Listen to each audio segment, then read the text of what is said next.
நமஸ்தே நண்பர்களே, எல்லோரும் எப்படி இருக்கீங்க? நான் சூப்பராக இருக்கேன். இனிய வெள்ளிக்கிழமை நல்வாழ்த்துக்கள். நான் இன்றைக்கி மதியம் 12:30க்கு தூங்கி எழுந்தேன். அதுக்கப்புறம் அகாடமி போயிட்டு வந்தேன். அதுக்கப்புறம் ஃப்ரெஷ் ஆகிட்டு சாப்பிட்டுட்டு இன்றைக்கி ஒர்க்கு வந்து ஒரு 4 o'clock ஸ்டார்ட் பண்ணலான்ட்டு இருக்கேன், 4 மணிக்கு. அப்புறம் அதிகாலை 3 மணி 4 மணி வரைக்கும் ஒர்க் பண்ணலாம், ஒன்றும் பிரச்சனை இல்லை. அதுக்கு முன்னாடி நம்ம எவ்ரிடே வந்து நம்ம வந்து சாண்ட்விச் எல்லாத்துக்கும் கொடுத்துட்ருந்தோம். ஒரு 2 வாரமாக அது ஸ்டாப் பண்ணிவிட்டு மில்க் ஷேக் கொடுத்துட்ருந்தேன். பட் மில்க் ஷேக் வந்து எனக்கு அது இதாக செட்டாக படலை. ஸோ அதனால் பழையபடி அப்புறம் சாண்ட்விட்சு மறுபடியும் ஸ்டார்ட் பண்ணிட்டேன். ஏன்னா நம்மளால் முடிஞ்சது தினமும் 10 பேருக்கு சாண்ட்விட்ச் கொடுத்துட்ருந்தேன். அதுக்கு பதிலாக இந்த வெயில் அதிகமாக இருக்குது, மில்க் ஷேக் கொடுக்கலாம் அப்படின்ட்டு அது பார்த்தேன். நல்லா தான் இருந்தது. பட் ஆனால் அது என்னமோ எனக்கு சரியாக இன்ட்ரெஸ்டே இல்லை. இது வேண்டாம், நம்ம பழையபடி சாண்ட்விட்சு ரெடி பண்ணி கொடுக்கலாம் அப்படின்ட்டு இன்றைக்கி சாண்ட்விட்சை ரெடி பண்ணுறதுக்கு ரொம்ப நாளுக்கு அப்புறம் சாண்ட்விச் ப்ரிப்பேர் வீடியோ போட்டுருவோம் அப்படின்னு முடிவு பண்ணிட்டேன். எனிவே, இந்த நாள் இனிய நாள் அமைய உங்களை வாழ்த்துகிறேன். வழக்கம் போல் நம்ம சேனலை சப்ஸ்கிரைப் செய்யாதவங்க சப்ஸ்கிரைப் பண்ணுங்கள், லைக் பண்ணுங்கள், ஷேர் பண்ணுங்கள். எல்லோரும் தொடர்ந்து எனக்கு சப்போர்ட் கொடுக்குமாறு தாழ்மையாக கேட்கிறேன். நன்றி, வணக்கம்.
நீங்களும் உங்களால் முடிஞ்சது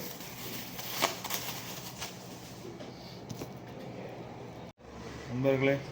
நேற்றுக்கு ரொம்ப சூப்பராக இருந்தது. கிட்டத்தட்ட 16 பயணங்கள் நான் பண்ணேன். 520 ரியாஸ் நேற்று ஏர்ன் பண்ணேன். நேற்று சொல்லி வச்ச மாதிரியே ப்ரமோஷன் 150 ரியாஸ் கிடச்சிது. மீதி 390 ரியாஸ் நான் ஒர்க் பண்ணேன்.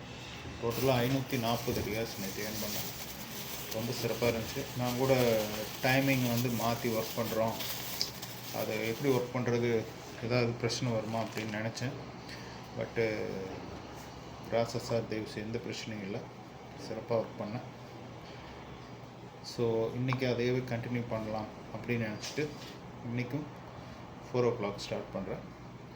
அதுபோக எனக்கு ரொம்ப மகிழ்ச்சியான வேலை எதுன்னு கேட்டிங்கன்னா, இந்த மாதிரி ஃபுட்டு தயார் பண்ணி கொடுக்கறது எனக்கு ரொம்ப பிடிக்கும். உதவி செய்கிறது ரொம்ப பிடிக்கும். அதே போல் நீங்களும் உங்கள் பகுதியில் இருக்கிற உங்களால் முடிஞ்ச ஆட்களுக்கு உதவி செய்யுங்க.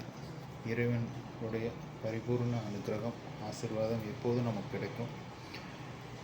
எப்போவுமே ஒரு சங்கல்பம் தினமுமே நம்ம செஞ்சுக்கணும்.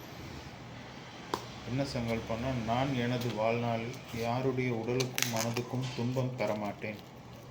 துன்பப்படுவோருக்கு என்னால் முடிந்த உதவிகள் செய்வேன் அப்படின்னு தினமும் சங்கல்பம் நான் எடுத்துகிட்ருக்கேன். இப்போ மெடிடேஷன் பண்ணுறதுனால தினமுமே அது ஒரு சங்கல்பமாக எடுத்துகிட்ருக்கேன். நான் எனது வாழ்நாளில் யாருடைய உடலுக்கும் மனதுக்கும் துன்பம் தரமாட்டேன். துன்பப்படுவோருக்கு என்னால் முடிந்த உதவிகளை செய்வேன் அப்படின்னு நம்ம சங்கல்பம் எடுத்துட்டோம்னாலே நமக்கு அடுத்தவர்கள் மேலே வந்து போட்டி, பொறாமை இதெல்லாமே வராது. அதுக்கு பதிலாக அவங்க மேலே அன்பும் பரிவும் தான் நமக்கு அதிகமாக வரும். இப்போ அது சர்வீஸ் ரொம்ப பிடிக்கும், நம்மளால் முடிஞ்சது ஏதாவது செய்வோம், யாருக்கும் நம்ம கெடுதல் செய்யக்கூடாது அப்படின்னு நம்ம நினச்சாலே நமக்கு நடக்கிறது அனைத்துமே நன்மையாகவே நடக்கும். இது வந்து அனுபவபூர்வமான உண்மை. முடிந்தால் நீங்களும் இதனை வந்து ஃபாலோ பண்ணி பாருங்கள், ரொம்ப அருமையாக இருக்கும். வழக்கம் போல் இந்த நாள் இனிய நாள் ஆகட்டும். நேற்று உபேர் கம்ஃபோர்ட் பயணங்கள் ரொம்ப சிறப்பாக இருக்கும். 16 பயணங்களில் வந்து கிட்டத்தட்ட 14 பயணங்கள் கம்ஃபோர்ட் பயணங்கள், 2 பயணங்கள் மட்டும் சிறிய பயணங்கள். அதில் ஒரு சுவாரஸ்யமான விஷயம் என்னன்னு கேட்டிங்கன்னா, இரவு 12 மணிக்கு முன்னாடி இந்த காம்படிஷனை நம்ம நிறைவு பண்ணோம். கடைசியில் ஒரு பயணம் எனக்கு பண்ண முடியல, என்ன பண்ணுறதுன்னு தெரியல. அந்த டைம் பார்த்து ஒரே ஒரு 5 ரியாஸ் பயணம், ஒரு சிறிய பயணம் கிடைச்சிது. உடனே அதை அக்செப்ட் பண்ணி பேசஞ்சரை இறக்கி விட்டுட்டு டார்கெட்டை ரீச் பண்ணேன். உண்மையில ஒரு மகிழ்ச்சியாக தான் இருந்துச்சு. என்னதான் இருந்தாலும் இந்த போட்டிங்களில் கலந்துக்கிட்டு வெற்றி பெறும்போது பரிசு தொகை குறைவு அதிகம் அது ரெண்டாவது, நமக்கு ஒரு மனசுக்குள்ளே ஒரு சந்தோஷம். நம்மளும் காம்படிஷனில் கலந்துக்கிட்டு வெற்றி பெற்று விட்டோம், நல்ல விஷயம், நம்மளும் பரிசு வாங்கிட்டோம். பரிசு சின்னது பெருசுன்னா இல்லை, இன்னும் சின்னது சொல்ல முடியாது. 150 ரியாஸ் வந்து நமக்கு ஒரு நாளையில் 50% வருமானம். இப்போ இன்றைக்கி வேறு இருக்குது காம்படிஷன், இன்றைக்கி புது காம்படிஷன் வேறு வச்சுருக்குறாங்க. இந்த வாரமே நிறைய, இந்த 2 வாரமாகவே உபேர் நிறைய ப்ரமோஷன் கொடுத்துட்ருக்குறாங்க. தயவு செஞ்சு அனைத்து நண்பர்களும் இந்த வாய்ப்பை பயன்படுத்திங்க. எல்லோரும் கொஞ்சம் ஹார்ட் ஒர்க் பண்ணுங்கள், பணம் சம்பாதிங்க, தேவைகளை நிறைவேற்றிக்கோங்க. அதுக்கப்புறம் நிறைய பணம் வந்ததுன்னா, தினமும் பணம் கிடச்சிதுன்னா இது போல் உங்களால் முடிந்த உதவி மற்றவர்களுக்கு செய்யுங்க. அது இன்னும் உங்களுக்கு நிறைய மனமகிழ்ச்சியை தரும். Anyway, welcome to Uber comfort. தன்யவாத். மீண்டும் நம்ம இன்னொரு வீடியோவில் பேசலாம் நிறையா. அதுக்கு முன்னாடி நான் இப்போது இந்த ஃபுட்டு ரெடி ஆயிடுச்சு. இப்போது சென்று மெடிடேஷன் பண்ணிவிட்டு 4 மணிக்கு வேலையை ஸ்டார்ட் பண்ண போகிறேன். மீண்டும் சந்திப்போம். நன்றி, வணக்கம், சார்.